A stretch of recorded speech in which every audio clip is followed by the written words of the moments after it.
this could be us. So back to what I was saying. Could be us.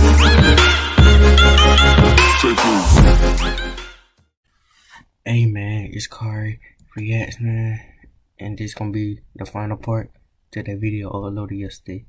Cause I don't know what happened to it last time, but look, we go ahead and go get into it, alright? Let's go.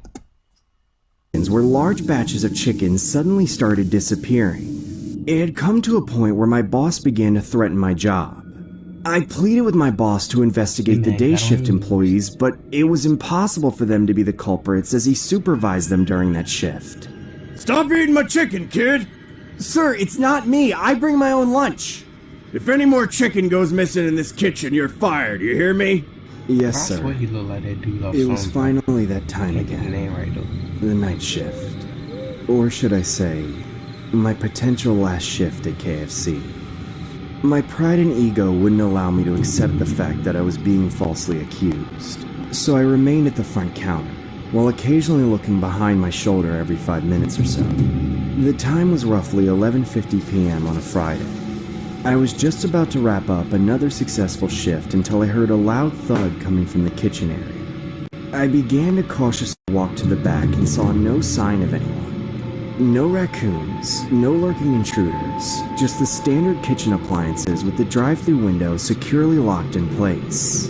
That's when I heard a sound coming from the stockroom where we kept all our inventory. I could hear the sound of vigorous chewing as I approached the door. I knew someone had to be in there eating all our fried chicken. Was this going to be the day I finally catch the culprit in the act? I placed my hand on the door handle and opened the door in one swift motion, unveiling the same Colonel I had seen before, dousing his face with fried chicken. Bro. My suspicions were accurate. The reason for all the missing chickens stood there before me. How the hell did you get in here? Boy, I couldn't resist. Y'all make a big enough batch to feed the whole town, might I say. It was you. You were the one that was eating our chicken the whole time. How could I not? Yeah, I don't know. It's so finger-licking good. I slammed the door shut, making sure to lock it so I didn't have to get physical with the Colonel. He then started violently punching the door with his bare fists as I stood back in awe, not knowing whether I should call the cops or run the hell out of there. Open the door, or I'm gonna show you a new meaning to finger-licking good, kid. Leave it alone before I call the cops. I sprinted. Do you want to discover how I got over 1 million subscribers without showing my face, without getting in front of a camera, and without even recording videos? If so, I'd love to invite you to a completely free training that I'm holding that you can attend just by clicking. Sprinted towards the front counter while arming myself with the knife from the kitchen.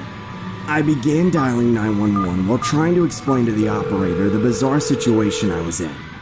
After a long 10 to 15 strenuous minutes, the police finally showed face. I began directing them to the stockroom where I had initially trapped the man.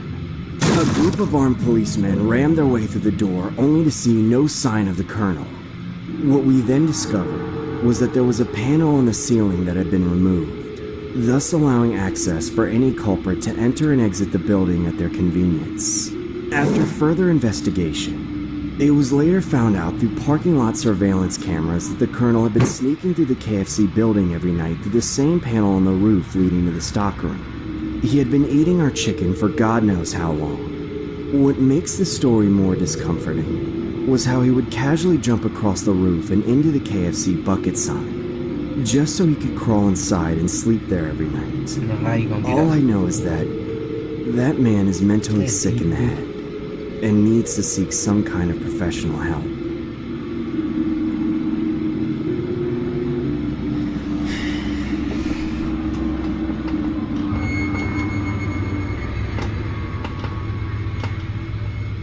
I used to be friends with this guy who worked at KFC.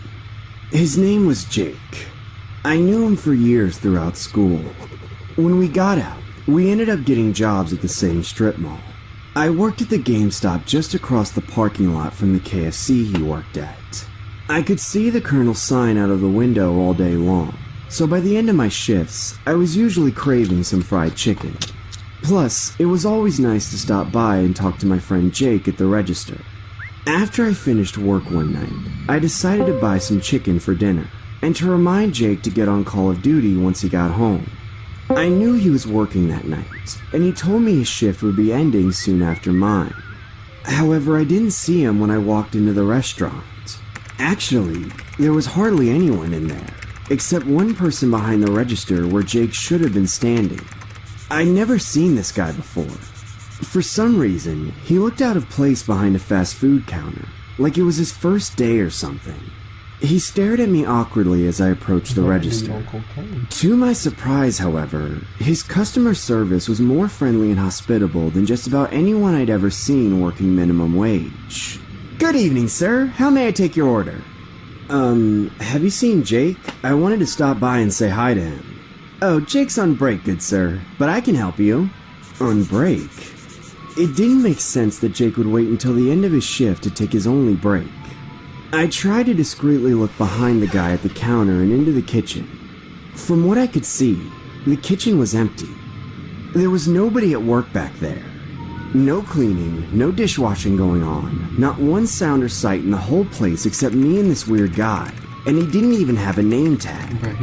Excuse me, I don't mean to be that guy, but is your manager around? "I am the manager, good sir. Yes, it's just me tonight, holding it down for the customers." "Why do you ask? Are you interested in becoming part of the KFC team?" Thank you, but no, I'm already employed." I was still wearing my GameStop uniform at the time. I think I just seen a ghost. That sort of scared me. So I pointed to my name tag. "Ah, well, I see. It's a shame, though. You would have made great fried chicken. Could I just get a 10-piece bucket and a Coke?" "Sure thing, Flynn. Cash only, by the way. The card reader's broken." I handed him $10 and reluctantly tipped him some quarters from the change he gave me. I felt a little bad for being rude to the guy, but I just felt so much more at ease when he finally walked away. It took him several minutes to come back with my order, even though no other customers came inside or through the drive-thru while I waited. Every one of those minutes was tense. All I wanted to do was get my fried chicken, go home, and play some video games with my friend, wherever he was. When, at last, I finally got my meal, I grabbed it and rushed out of there, paying no attention to the bone-chilling ear-to-ear grin on that weird guy's face as he handed me the bucket. I sped off in my car and drove home in a rush to get away from him. I changed out of my work clothes in a flash, then got online and ready to game. While I waited for Jake to get on, I started to eat my dinner for the night. 10 delicious pieces of heart-stopping, artery-clogging fried chicken. I remember thinking to myself as I mowed through the pieces, "Man, this has got to be the best Kentucky Fried Chicken I've ever had." I guess that guy could have been the manager. It's so good. It doesn't even taste like chicken. Maybe it's duck. After a while, I started to slow down. Jake still hadn't got on, and I only had about 3 pieces of chicken left. That's when I noticed something strange at the bottom of the bucket. It was breaded like fried chicken, but it was too small to be that. It was a small rectangular thing. Out of curiosity, I fished it out of the bucket. As soon as I picked it up, all the breading crumbled away, revealing a small piece of white plastic with a pin glued onto it. Did that weird guy lose his name tag in the batter? But when I turned it over, the name printed on it was... Jake! The whole time I'd been waiting on him, he was wafting into my nose, getting ground between my teeth, and sliding down into my stomach. No, this can't be. I dropped the bucket onto the ground as I trembled at the thought. Was that really Jake? I couldn't believe it. I picked up my phone and called Jake, but there was no answer. I panicked. I quickly called his mom, only to find out that Jake had not come home that night. Tell me, is it finger licking good?